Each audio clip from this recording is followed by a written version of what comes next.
ओम शांति। आज 2 मार्च 2022 के साकार मधुर महावाक्य हैं।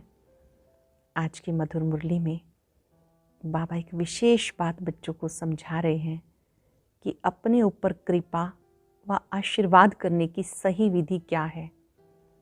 जब हम बड़ों के पास जाते हैं, ईश्वर के पास जाते हैं, तो कृपा और आशीर्वाद मांगते हैं, लेकिन अपने ऊपर कृपा करने की सही विधि आज बाबा ने समझाई कि बच्चे अपने ऊपर कृपा करो कि पढ़ाई अच्छी रीति पढ़ो। स्वयं भगवान पढ़ाने के लिए आते हैं तो पढ़ाई अच्छी रीति पढ़नी है, औरों को भी पढ़ानी है। संग दोष से अपनी संभाल करो। इस पढ़ाई में माया बहुत धोखा देती है, लेकिन बाबा तुम बच्चों को पढ़ाकर स्वराज्य अधिकारी बनाते हैं। वंडरफुल बात तो ये है, 8-10 वर्ष पढ़ते पढ़ते भी छोड़ के चले जाते हैं, क्योंकि माया बहुत तंग करती है। जब आप बाबा को याद करते हो तो आपकी माया पर जीत हो जाती है। जैसे इतवार का दिन छुट्टी का दिन होता है, ऐसे आधा कल्प के लिए आप दुख अशांति से छूट जाते हो। इस पढ़ाई से आप स्वदर्शन चक्रधारी बनते हो। योग बल से जो भी सूक्ष्म बंधन है उन्हें काटते जाना है। साथ साथ स्वराज्य की बाबा ने एक बहुत सुंदर बात बताई कि आपको अपने मन बुद्धि संस्कार और स्थूल कर्मेंद्रियों को भी अपने नियंत्रण में रखना है। जो अपनी सूक्ष्म कर्मेंद्रियां मन बुद्धि संस्कार को नियंत्रण में रखते हैं, ऐसे स्वराज्य अधिकारी नीति प्रमाण चलते हैं। वो कभी स्वप्न में भी धोखा नहीं खा सकते। ऐसे मन बुद्धि को भी श्रेष्ठ नीति और रीति प्रमाण चलाने वाले आप स्वराज्य अधिकारी हैं। हमारी कर्मेंद्रियों पर पूर्ण राज हो, उसके लिए आत्मा राजा की सीट पर सेट रहेंगे। जिसका स्वयं पर पूर्ण राज्य है, वही शासक सफल होता है। तो आज मैं स्वराज्य अधिकारी आत्मा हूँ, स्वराज्य अधिकारी राजा हूँ, मन बुद्धि संस्कार की मालिक हूँ। इस मालिक बने की सीट पर सेट होकर हर कार्य करेंगे। सुनते हैं बाबा के मधुर बोल, बाबा के शब्दों में। बाबा ने कहा, मीठे बच्चे, तुम्हें निश्चय है कि हम संगम पर भविष्य की कमाई के लिए पढ़ते हैं। तुम्हें निश्चय है कि हम संगम पर भविष्य की कमाई के लिए पढ़ते हैं। बाबा हमें पढ़ाकर 21 जन्मों का वर्षा देते हैं। क्वेश्चन है, अपने आप पर कृपा व आशीर्वाद करने की विधि क्या है। अपने आप पर कृपा व आशीर्वाद करने के लिए बाप की पढ़ाई रोज पढ़ते रहो। कभी भी संग दोष में आकर पढ़ाई में गफलत नहीं करनी। जो सदा श्रीमत पे चलते हैं वो अपने आप पर कृपा करते हैं। जो श्रीमत पे चलते हैं वो अपने आप पर कृपा करते हैं। उन्हें बाप की भी आशीर्वाद मिलती रहती है। गीता में एक नन्हा सा बच्चा हूँ। ओम शांति। शिव भगवान वाच, जब मनुष्य गीता सुनाते हैं तो हमेशा कहते साकार कृष्ण भगवान वाच। बाप आकर समझाते, तुम्हें अब मैं राजाई प्राप्त करा रहा हूँ इस राजयोग और ज्ञान द्वारा। श्री कृष्ण तो था ही सतयुग का प्रिंस। मुख्य है ये भूल गीता में। तुम बच्चे जानते हो, शिव भगवान हमें पढ़ा रहे हैं इस शरीर के द्वारा। निराकार शिव पढ़ा रहे हैं ब्रह्मा के द्वारा। शिव जयंती भी गाई जाती है, यूं भी जन्मदिन मनाया जाता। आत्मा का तो एक ही नाम चला आता।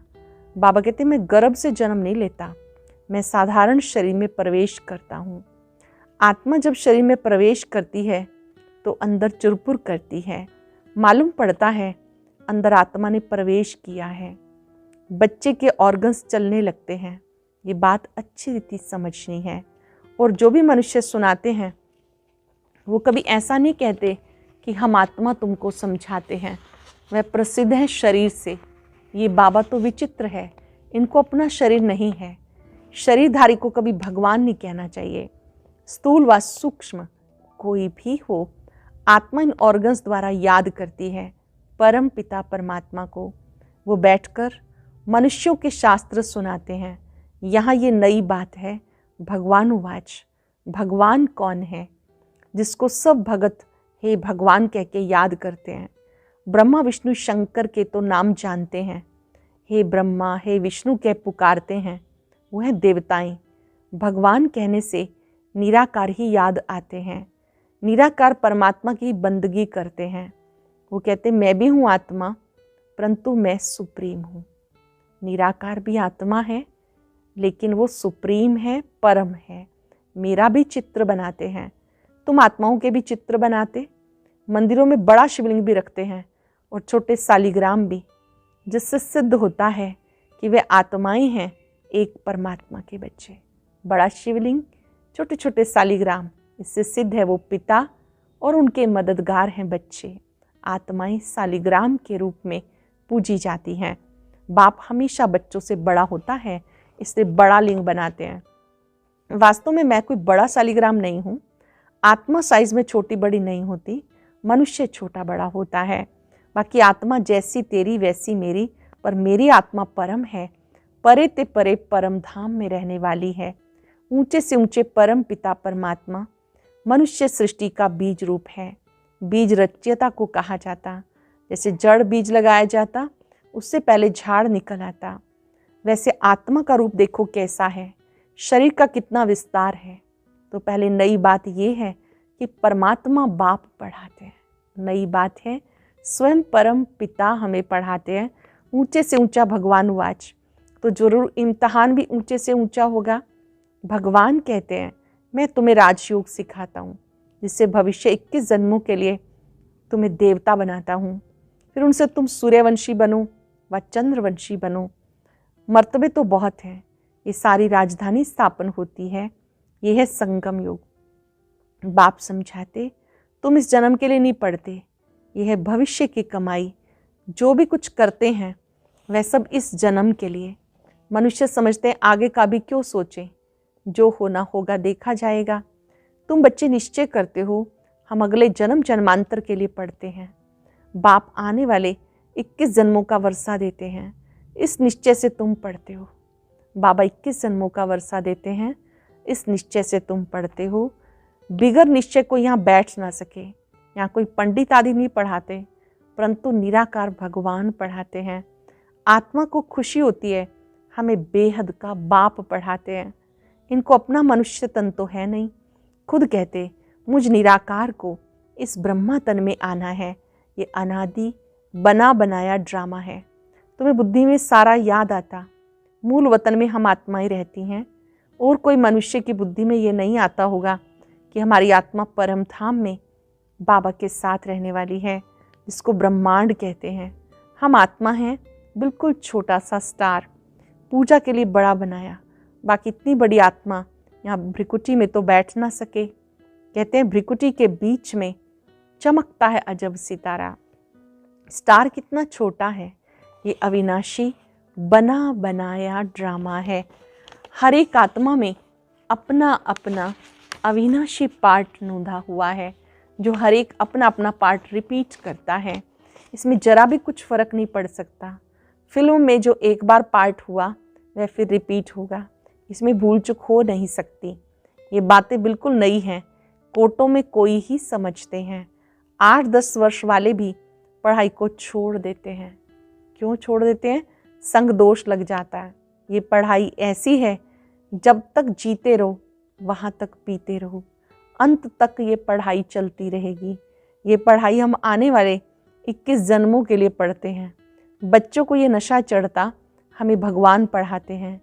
कोई राजा का बच्चा हो, राजा ही बैठ उनको पढ़ाए तो कहेंगे हमारा बाबा महाराजा हमको पढ़ाते हैं। यहाँ है पतित पावन बाप जो हमें पढ़ाते हैं।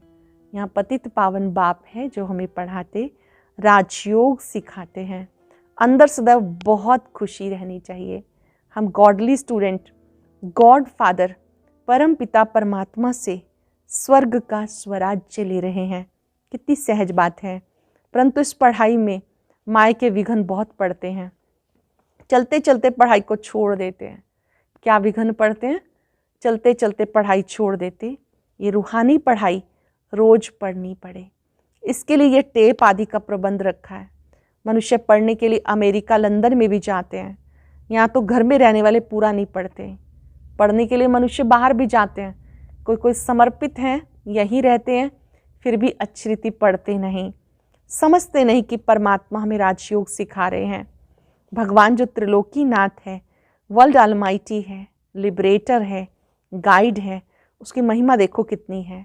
परंतु बाप को तुम्हारे में भी कोई विरले ही जानते हैं। इस समय तुम गुप्त हो, तुम जानते हो हम मूल वतन के रहने वाले हैं, फिर सूक्ष्म वतन भी है। उस सूक्ष्म वतन में बच्चियां जाती हैं, मनुष्य साक्षात्कार करते हैं, तुम तो प्रैक्टिकल में जाते हो। सूक्ष्म वतन में तुम ब्राह्मण और देवताओं का मिलन होता है। वो है ब्राह्मण और देवताओं का संगम, ये है ब्राह्मण और क्षत्रियों का संगम। वहाँ भोग लेकर जाते हो। अंत में बहुत साक्षात्कार होंगे। जैसे कन्या पियर घर से ससुराल घर में जाती है तो वो धूमधाम से बाजे गाजे बजाते हैं। जब कन्या पियर घर से ससुराल जाती तो वो धूमधाम से बाजे गाजे बजते। ऐसे अंत में तुम्हें बहुत साक्षात्कार होंगे। शुरू शुरू में तुमने बहुत कुछ देखा, फिर पिछाड़ी में भी बहुत कुछ देखेंगे। पढ़ते रहेंगे तभी तो देखेंगे। अगर कोई का कर्म बंधन नहीं तो पढ़ाई पे पूरा ध्यान देना है।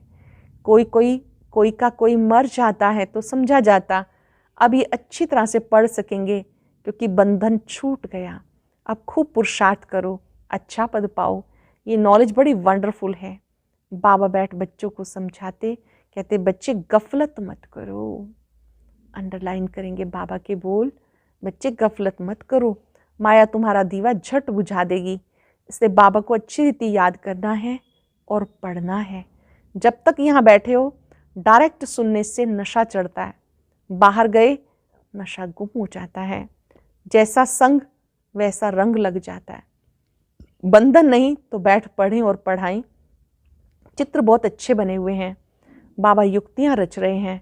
गामड़े वाले कैसे सीखें, ये तो स्लाइड से भी सीख सकते हैं।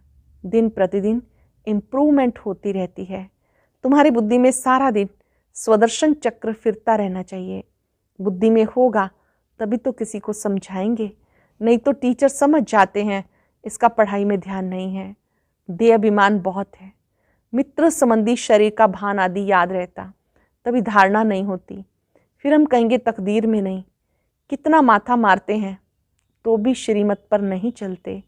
बच्चे पूछते हैं बाबा क्या होता है, बाबा कहेंगे तुम ठीक पढ़ते नहीं हो, इसमें आशीर्वाद की कोई बात नहीं। अच्छी रीति पढ़ते नहीं हो, आशीर्वाद की बात नहीं। हम पढ़ाते हैं, तुम अपने ऊपर रोज पढ़ने की कृपा करो। श्रीमत पर चलना यही कृपा है। नहीं चलते गोया अपने ऊपर अकृपा कर श्रापित करते हैं। बाप से पूरा वर्षा ना ले, रावण की मत पर चल, अपने को श्रापित करते हैं। बाप तो वर्षा देने आए हैं, आशीर्वाद करते हैं। चिरंजीवी भव, जीते रहो, अर्थात स्वर्गवासी भव। स्वर्ग कोई अमरपुरी कहा जाता है।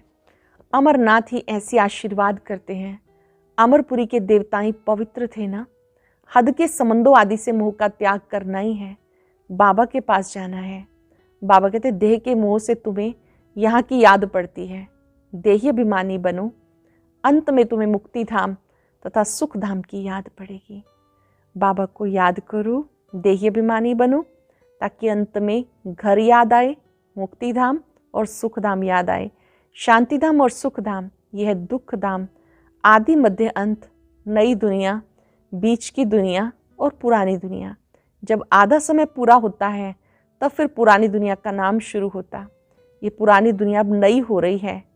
फिर से नई कैसे हो रही है आकर समझो, समझो। परंतु देखो, कोटों में कोई ध्यान देकर समझेंगे। हजारों लाखों आते हैं, 2-4 निकलते हैं। प्रदर्शनी देखने कितने आते हैं, 2-4 निकलते, फिर भी ढीले हो जाते। एक प्रदर्शनी से 2-4 भी ठहर जाएं तो अहो सौभाग्य। दिन प्रतिदिन ये प्रदर्शनी भी वृद्धि को पाएगी। चलते फिरते रोज 10,000 भी आएंगे। बड़े बड़े हॉल, बड़े बड़े चित्र भी होंगे। समझाने वाले भी तीखे होंगे। अंत में महिमा तो निकलनी है। हे प्रभु, आपकी पतित दुनिया को पावन बनाने की गति सबसे न्यारी है। भक्ति की बहुत आदत पड़ी हुई है।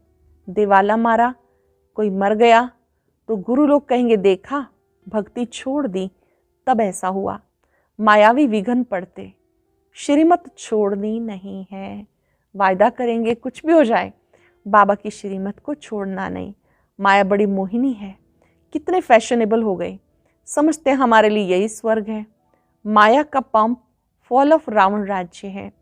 साइंस के कारण माया का भभका बहुत है। समझते गांधी ने स्वर्ग बनाया, तुम्हें अब स्वर्ग का ज्ञान मिला, तब समझते हैं कि ये नर्क है। ये राज्य रुण्य के पानी मिसल है, मृग तृष्णा के समान। जैसे मृग जो है रेतीले क्षेत्र में जब जाता है उसे प्यास लगती है, रेत चमकती देखता है, उसको लगता है ये पानी है। वहाँ पहुँचता है तो वहाँ तो रेत है, पानी तो है ही नहीं। वहाँ पर खड़े होकर फिर देखता है, फिर रेत चमकती है, वहाँ पहुँचता है, प्यास बुझती नहीं, भागते भागते थक जाता है। ऐसे ही मनुष्य भौतिक वस्तुओं के पीछे दौड़ते रहते हैं, लेकिन ये रुण्य के पानी मिसल है, मृग तृष्णा के समान है। दुर्योधन का भी मिसाल है। ये राज्य गया कि गया, कल्प की बात है। कल्प कल्प नई दुनिया होती रहती है, पुरानी दुनिया खत्म होती है। त्रिमूर्ति शिव भी है, ब्रह्मा द्वारा स्थापना कर रहे हैं, शंकर द्वारा विनाश होना है। फिर जो राजयोग सीखते हैं वही राज्य चलाएंगे। दैवी राज्य स्थापन कर उसकी जन्म जन्मांतर पालना करते हैं। ये बुद्धि में धारणा करनी है, फिर सर्विस करनी है। सच्ची गीता के तुम पाठी हो, सुनना सुनाना कांटों को फूल बनाना। अच्छी रीति सुनना सुनाना, कांटों को फूल बनाना। तुम आधा कल्प के लिए दुख से छूटते हो। जैसे इतवार के दिन सबकी छुट्टी होती है, ऐसे आधा कल्प तुम दुखों से, रोने पीटने से छूट जाते हो। आधा कल्प तक रोने पीटने से छूट जाते हो। अच्छा, मीठे मीठे सिक्के लदे बच्चों प्रति माता पिता बाप दादा का याद प्यार गुड मॉर्निंग। रूहानी बाप की रूहानी बच्चों को नमस्ते। रूहानी बच्चों की रूहानी बाप दादा को नमस्ते, गुड मॉर्निंग। शुक्रिया बाबा, शुक्रिया। धारणा के लिए सार। पहली पॉइंट है, कर्म बंधन से मुक्त हो। रूहानी पढ़ाई रोज पढ़नी है। जहाँ तक जीना है पढ़ाई जरूर पढ़नी है। हद के संबंधों व देह से मोह का त्याग कर अपने शांतिधाम सुखधाम को याद करना है। संग दोष से अपनी संभाल करनी है। संग दोष से, बुरे संग से अपनी संभाल करनी है। वरदान है, मन बुद्धि संस्कार व सर्व कर्मेंद्रियों को नीति प्रमाण चलाने वाले स्वराज्य अधिकारी भव। मन बुद्धि संस्कार व कर्मेंद्रियों को नीति प्रमाण चलाने वाले स्वराज्य अधिकारी भव। स्वराज्य अधिकारी आत्माएं अपने योग की शक्ति द्वारा हर कर्मेंद्रिय को ऑर्डर के अंदर चलाती हैं। न सिर्फ स्थूल कर्मेंद्रियां, मन बुद्धि संस्कार भी राज्य अधिकारी के डायरेक्शन अथवा नीति प्रमाण चलते हैं। वो कभी संस्कारों के वश नहीं होते, लेकिन संस्कारों को अपने वश में कर श्रेष्ठ नीति से कार्य में लगाते हैं। श्रेष्ठ संस्कार प्रमाण संबंध संपर्क में आते हैं। स्वराज्य अधिकारी आत्मा को स्वप्न में भी धोखा नहीं मिल सकता। जो स्वराज्य अधिकारी है उसको कभी स्वप्न में भी धोखा नहीं मिल सकता, क्योंकि वो मन बुद्धि संस्कार की मालिक आत्मा है। स्लोगन है, निर्माणता की विशेषता को धारण कर लो तो सफलता मिलती रहेगी। निर्माणता अर्थात मान शान की इच्छा से परे होकर विनम्र भाव से सेवा करो। मैंपन से मुक्त होकर सेवा करो तो सफलता मिलती रहेगी। आज अभ्यास करेंगे, मैं स्वराज्य अधिकारी राजा हूँ। और अब सुनते हैं आज का अव्यक्त ज्ञान मोती। ये एक बहुत संस्कारितापूर्ण वीडियो है, जरूर देखें, कोई भी मिस ना करे।